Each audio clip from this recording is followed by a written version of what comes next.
This is my intro. There are many others like it, but this one is mine. Hi, my name is Dan, and welcome back to Boilerplate Socialism. I want to thank you for putting with my erratic schedule. I recently adopted a cat after the passing of my last one, so it's been a little bit hectic. You may or may not see the cat depending upon his consent. That's how cats always are. So without further ado, let's dive into today's topic. Today's topic is, what is feminism? This is another one of those terms that most people know, but there's a lot of misinformation about it, especially if you go onto the internet. What's the old joke? Feminism is justified by the comments section on every article about feminism.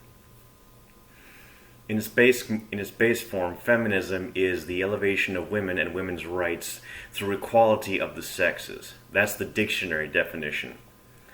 In the Marxist sense, Marxist feminism is an ideology that seeks to create the equality of women by the destruction of capitalism and the end of individual privately owned property.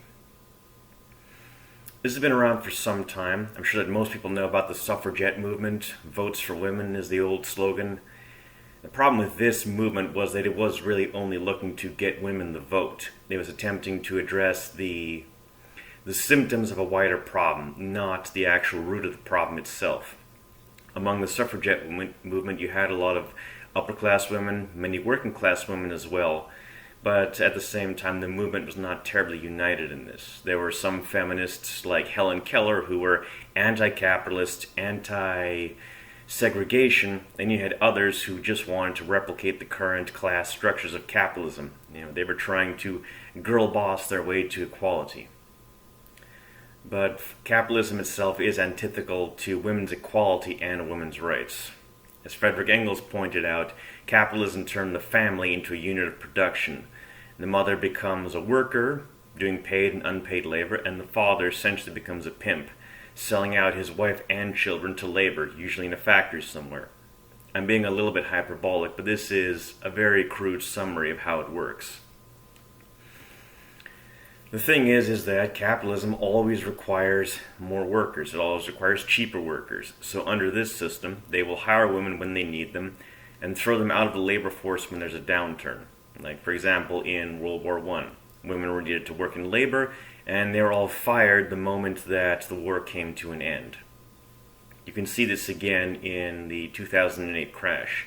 Overwhelmingly, it was women who lost their jobs. It was women who were forced to leave the workplace just because they're seen as less valuable or more disposable than male workers by their capitalist overlords.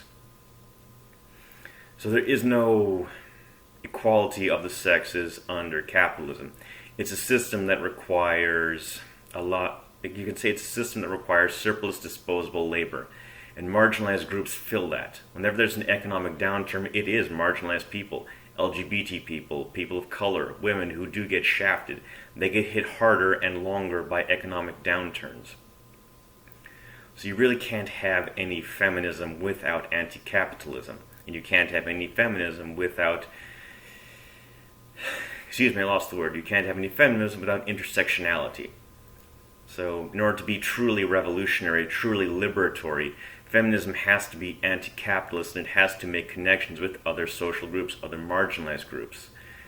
It's like how there are some people, some faux populists who try to appeal to workers' rights, but it's only male workers, or it's only white workers, or there are feminists who only try to appeal to white women.